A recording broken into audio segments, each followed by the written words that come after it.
खड़ी और मैं श्रुति। एक माफिया जिसने राजनीति में अपराधीकरण की शुरुआत की और फिर उसे स्थापित किया। माफिया से माननीय और फिर मंत्री बन गए।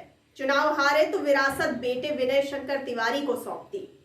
आइए आपको बताते हैं उस माफिया हरिशंकर तिवारी के बारे में। जी हाँ, सबसे पहले आइए जान लेते हैं कैसे हुई इनकी शुरुआत। आपको बताते चलें कि सन 1970 का दशक था। पटना यूनिवर्सिटी में चल रही जेपी आंदोलन की आग गोरखपुर यूनिवर्सिटी तक पहुंच चुकी थी। छात्रों के नारे राजनीति में नई बुनियाद स्थापित कर रहे थे। उस वक्त दो गुट थे, पहला हरिशंकर तिवारी का और दूसरा बलवंत सिंह का। हरिशंकर ब्राह्मण छात्रों के मसीहा बन रहे थे तो बलवंत ठाकुरों के। इसी दौरान बलवंत सिंह को मिले वीरेंद्र प्रताप शाही। यहां से बलवंत की शक्ति दोगुनी हुई। आपको बताते चले कि सन 1971 में इटली के मिलान शहर में छोटे छोटे गैंग बने, लूटपाट और मर्डर करते। 1973 में इसी पर फिल्म बन गई। फिल्म में गैंगवार शब्द का प्रयोग हुआ था। यह शब्द वहां कुछ सालों में खत्म हो गया, लेकिन पूर्वांचल में स्थापित हो गया। फिल्म का असली वर्जन गोरखपुर की यूनिवर्सिटी में देखने को मिला। सन 1975 में माइक से ऐलान होता था कि 12 बजे दोपहर से शाम 4 बजे तक कोई घर से नहीं निकले क्योंकि गोलियां चलेंगी। उस दौरान ताबड़तोड़ गोलियां चलती, सड़क सूनी रहती। प्रशासन भी 4 बजे के बाद ही घटना स्थल पर पहुंचती थी। आपको बता दें कि 30 अगस्त सन 1979 लखनऊ और गोरखपुर के छात्र संघ अध्यक्ष रह चुके कोड़ीराम विधानसभा सीट के युवा विधायक रविंद्र सिंह को गोली मार दिए। उस वक्त सरकार में इलाहाबाद यूनिवर्सिटी के पूर्व छात्र संघ अध्यक्ष सत्यप्रकाश मालवीय मंत्री थे।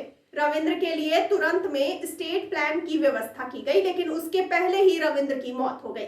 इस तरह से ठाकुरों के नए नेता बनकर सामने आए वीरेंद्र प्रताप शाही।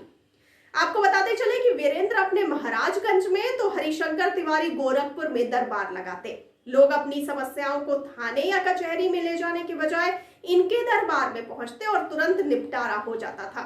ये क्रम चल ही रहा था कि हरिशंकर तिवारी ने राह बदल ली।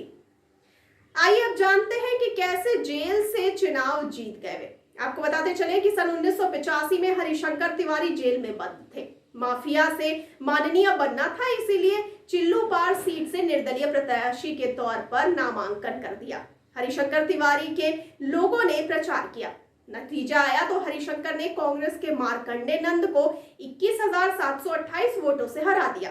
देश में यह पहला मौका था जब कोई जेल के अंदर रहते हुए चुनाव जीत गया था। यहां से हरिशंकर तिवारी की शक्ति बढ़ गई। और आइए अब जानते हैं कि कैसे हर दल की जरूरत बन गए थे हरिशंकर।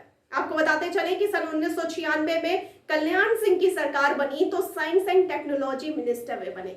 साल 2000 में स्टाम्प रजिस्ट्रेशन मंत्री हो गए। सन 2001 में राजनाथ सीएम बने, तब भी मंत्रालय मिला। सन 2002 में मायावती सीएम बनी, तब भी एक मंत्रालय हरिशंकर तिवारी को मिला। सन 2003 में सपा की सरकार बनी तो हरिशंकर तिवारी ने पासा पलटा और मंत्री बन गए।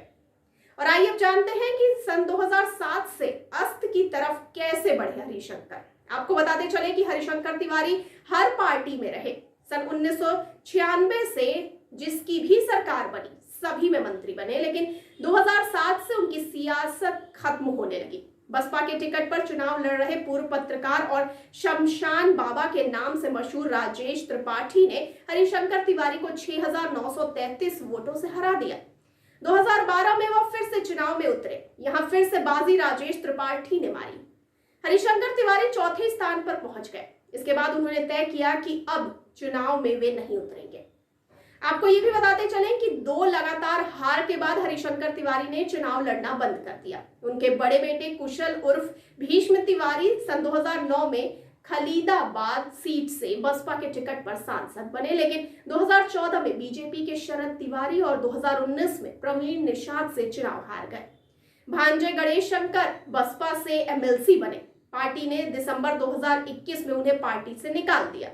हरिशंकर के दूसरे बेटे विनय शंकर तिवारी लोकसभा और विधानसभा का चुनाव हारे, लेकिन सन 2017 में चिल्लूपार सीट से बसपा के टिकट पर चुनाव जीत गए। तो ये थी हरिशंकर तिवारी की दास्तान। आपको इस बारे में क्या कहना है, आपकी क्या राय है, हमें कमेंट सेक्शन में कमेंट करके जरूर बताइए। और साथ ही साथ हमारे चैनल को लाइक, सब्सक्राइब और शेयर करना बिल्कुल ना भूलिए। और मुझे दीजिए इजाजत, लेकिन आप बने रहिए द फुलझड़ी के साथ। धन्यवाद।